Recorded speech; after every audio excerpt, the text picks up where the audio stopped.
So mga bagay na kailangan mong gawin upang muling bumalik at maging baliw sa iyo ang isang lalaki. So ang dami po sa aking nagpapa-advise ngayon about sa mga relasyon na kung saan ay hindi po sila na pahalagahan, hindi po sila na i-treasure ng maayos, pero mahal pa rin naman nila. Okay? Mga babaeng walang ginawa kundi ang magmahal, magmahal ng magmahal, tapos hindi sila itinreasure. So ano ba yung mga bagay na kailangan yung gawin upang muling mabaliw at bumalik sa inyo ang isang lalaki? Yes, mga kamamay, maaari pa ring mangyari yan kung susundin, gagawin o i-apply po ninyo itong mga bagay na aking sasabihin sa inyo. Huwag puro puso ang pairalin. Kailangan nyo munang sundin ang sinasabi ng inyong bawat isipan bago nyo sundin ang inyong puso. So mga kamamay, kung gusto nyo po yung ganitong klase ng love advice, ganitong klase ng topic, huwag nyo sana kalimutan na mag-subscribe, mag-like, at syempre mag-comment dito. Wala po yung bayad mga kamamay. Kaya ano pang hinihintay natin, simulan na po natin ang topic ngayong gabing ito. So, ano nga ba yung mga bagay na kailangan mong gawin upang muling mabaliw at bumalik sa iyo ang isang lalaki? So, number 1, ibalik mo ang dating alindog at attraction mo pagdating sa isang lalaki. Yes, mga kamamay, yung pangangatawan mo, hindi po pwedeng kung kayo ay naging mag-asawa na, kung kayo ay naging magjowa na, okay, sinagot nyo na yung lalaki, magiging komportable ka na sa kung ano ka ngayon. Tandaan nyo, kung ano yung nakita niya sa inyo noon, nung first time ninyong magkita, kailangan naaalagaan, pinapansin nyo pa rin yon. Kung nakita ng isang lalaki noon na sexy kayo, balingkinita ng katawan ninyo, bakit babayaan nyo ngayon? Bakit hindi ka ulit mag-workout? Okay, sinasabi na nga sa iyo ng isang lalaki na, babe, parang lumulusog ka na. Babe, parang na-out of specs na yung katawan mo. Masyado ko nang tumitimbang. Masyado ko nang tumataba. Baka naman po pwedeng mag-diet ka or mag-diet tayo. Sabay tayong mag-diet para kahit ako, gumanda rin ang katawan. Pag sinasabi na yon ng isang lalaki sa inyo, pakinggan nyo po sapagkat nagwo-worry na siya eh. Hindi na magandang tingnan. Siya yung nakakakita ng figure ninyo. Kaya please, inyo pong bigyan ng pansin kung halimbawa sinasabi na sa inyo ng isang lalaki na nananaba ka na. Ibalik mo ang dating alindog at yung attraction mo pagdating sa isang lalaki. Sigurado ako mga kamamay, kapag ka pinakinggan, sinunod at ginawa mo yan, malamang yung mga lalaking nang iwan sa inyo, yung mga lalaking tumingin na sa iba, muli kanyang lilingunin, muli kanyang babalikan, muli kanyang aasamin, at muling tutulo ang laway niyan sa muling pagbabalik sa iyo sapagkat nakukuha mo na ulit ang kiliti nila. Nakukuha mo na ulit yung sikreto kung paano mo siya muling maaakit sapagkat ibinalik mo yung alindog, yung attraction mo pagdating sa isang lalaki. So mga kamamay, malinaw tayo dyan. Sigurado tayo at sigurado ako magbabalik at muli kang kababaliwan ng isang lalaki. Alright? So number 2, ibalik ang dating ikaw noon o yung value mo. Yes, mga kamamay. Sabihin na nating, dati, sinusuyo ka pa ng isang lalaki. Dati, nililigawan ka pa ng isang lalaki. Dati, hinahabol-habol ka pa ng isang lalaki dahil may value ka. Dahil ganun kataas ang halaga mo sa kanya. Kamamay, bakit ngayon? Wala na ba? Maaaring nawawala na ba, bawasan? Bakit? Dahil simula nung sinagot mo yung lalaki, ikaw na yung madalas na naghahanap ng oras sa kanya. Ikaw na yung madalas naghahabol sa kanya. Nawawala na yung respeto mo sa sarili mo. Every time na may makikita kang kasama niyang babae, pinagsesilosan mo. Alright? Hindi mo na iniisip na dapat maging kalmado ka lang. Huwag mong pag-isipan siya ng masama. Magtiwala ka lang. Kaya yung isang lalaki, lalong lumalayo ang loob sa'yo. Dahil bakit? Lagi mo siyang pinaghihinalaan. Lagi mo siyang pinagdududahan. Wala naman talagang mali sa ginagawa niya. Ikaw lang yung masyadong madumi ang iniisip. Kaya mga kamamay, irespeto mo yung sarili mo. Huwag ka masyadong maghabol. Unahin mo ang mag-ayos at magpaganda. Ibalik mo yung value mo noon. Yung tipong mas pinipili mo na unahin ang sarili mo kaysa maghabol sa kanya.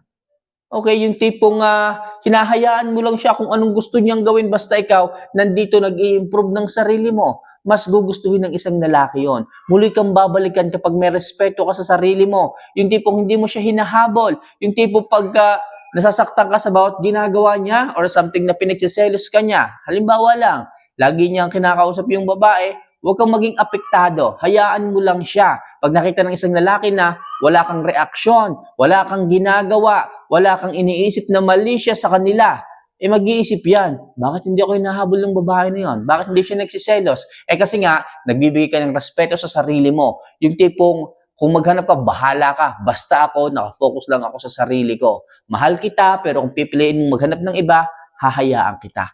Ganon, ang pagbibigay ng respeto sa sarili mo. As long as wala kang ginagawang mali, as long as hindi ka naghihinala, as long as hindi ka nagsiselos, hindi ka nagiging sakit sa ulo, wala kang dapat isipin at wala kang dapat habulin.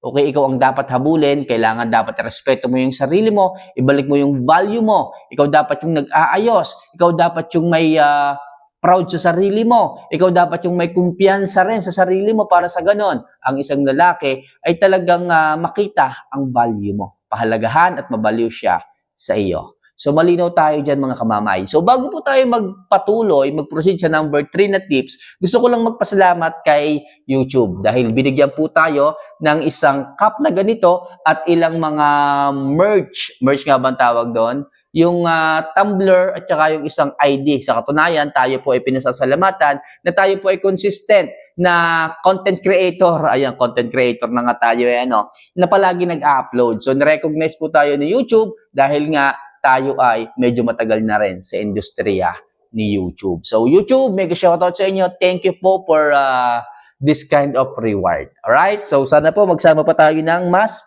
matagal. So, let's proceed to our third tips. Ano nga ba yung mga bagay na kailangan mong gawin upang mabaliw at muling manumbalik sa iyo ang isang lalaki? Huwag mong ipakita na sa kanya ka lang umaasa. Yes, mga kamamay. Kung ikaw palagi ay palagi nang humihingi sa isang lalaki, sa partner, sa asawa mo, ng lahat ng kailangan mo, malamang sa malamang darating yung panahon na mapapagod, na mai-stress, na mauubos ang pasensya niyan sa iyo. Anong ibig mo sabihin, kamamay? Oo, mauubos sapagkat wala ka ng ibang ginawa. Nandiyan ka na nga lang sa bahay, naghihintay ka lang sa kanya, hindi mo siya tinutulungan. Sa halip na ikaw yung magluto para pagdating niya, kakain na lang kayo, iniasa mo pa rin sa kanya. Sa halip na ikaw ay rumakit, pati yung pambili mo ng napkin, hiningi mo pa rin sa kanya. Halos lahat umaasa ka sa kanya. Kaya pagka ang isang lalaki ay walang naibigay na iabot na pera, ano kayo, nganga? Kapag ganyan, hindi mababaliw sa iyo ang isang lalaki. Hindi ka hahanap-hanapin ng isang lalaki. Hindi ka susuyuin o hindi ka i-value ng isang lalaki. To make sure na talagang mabaliw sa iyo ang isang lalaki, kailangan huwag kang umasa sa kanya. Maging independent woman ka. Yung tipong maghanap ka ng trabaho, pagkakakitaan. Alright, kung mag-asawa kayo, kung nasa bahay ka, mag-vlog ka na ganito or something na maging affiliate ka. Maraming yumayaman, maraming kumikita ng mas malaki pa kaysa sa kinikita ng isang empleyado sa kumpanya, ang kinikita ng ganyang mga babaeng may racket sa bahay. Kaya mga kamamay, huwag ka palaging umasa sa isang lalaki para sa ganon. At sigurado ako na pahalagahan, kabaliwan, at balikan ka niya kapag stable ka ng babae. Kahit saan ka dalhin, kaya mong pumera. Alright, so okay tayo dyan. Malinaw So next, mag-ayos at pakidalas-dalasan ang pagpo-post. Yan mga kamamay. Kung iniwan ka ng isang lalaki, bigla ka na lang iginos. Bakit? Kasi nga, mataba ka na, pumangit ka na, nalosyang ka na, hindi mo alam kung saan ka nagkamali. Okay ka naman. Wala ka namang ginagawang mali sa inyong relasyon. Bigla na lang nawala yung isang lalaki, lumayo. Hindi na nagpaalam. So mag-iisip ka ngayon, baka mamaya, naganap na yun ng iba, ng mas maganda, ng mas sexy. So, magiging insecure ka ngayon sa iyong sarili. Pumapangit na yata ako. Tumingin ka sa salamin. Baka nakakalimutan mo ng mag-ayos. Tumingin ka sa salamin. Baka tumataba ka at nalolosyang ka na. Puro ka kasi kain ng kain. Di ba? So, ano pang hinihintay mo? Mag-ayos ka, mag-workout ka at dalas-dalasan mo ang pagpo-post. Kahit nasaan yan. Kung hindi magparamdam, makikita niya yung post mo dahil social media yan May mga kaibigan siya na makakakita ng post mo, pwedeng ikwento niya sa kanya, ikwento nun sa kanya para malaman niya na, ito na pala yung asawa ni kumpare, ang ganda na. Sumesexy na uli. maaura na ulit.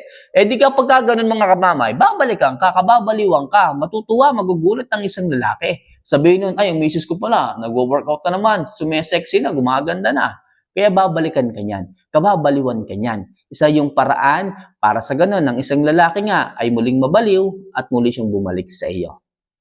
And last, huwag kang magpadala sa damdamin at emosyon mo. Yes, mga kamamay. Ang ginagawa kasi nung iba, kaya hindi bumabalik at hindi nababaliw ang isang lalaki, masyadong nadadala sa kanilang emosyon. Okay? Kung halimbawa ang isang lalaki lumayo sa kanila, hindi nagpaalam, hinahabol nila Chinachat nila, tinatantad nila ng chat, ng tawag. Okay, pagka hindi nagre-reply, lumalambot, naghahabol, doon na siya magchat-chat ng pasensya ka na. Kahit hindi naman ikaw ang may kasalanan, ikaw yung nagsusorry. 'Di ba? Bakit mo pinaparamdam sa isang lalaki na parang ang baba-baba mo para sa kanya? Yung tipong siya na nga yung gumawa ng kasalanan, ikaw pa yung naghahabol. Okay, wag mo masyadong ibaba. Okay, wag ka masyadong naghahabol sa isang lalaki sapagkat kababaan yan. Lalo kang hindi ka irerespeto, wag kang magpadala sa emosyon mo, sa nararamdaman mo. Alam mong ikaw yung nasa tama, bakit ikaw yung naghahabol?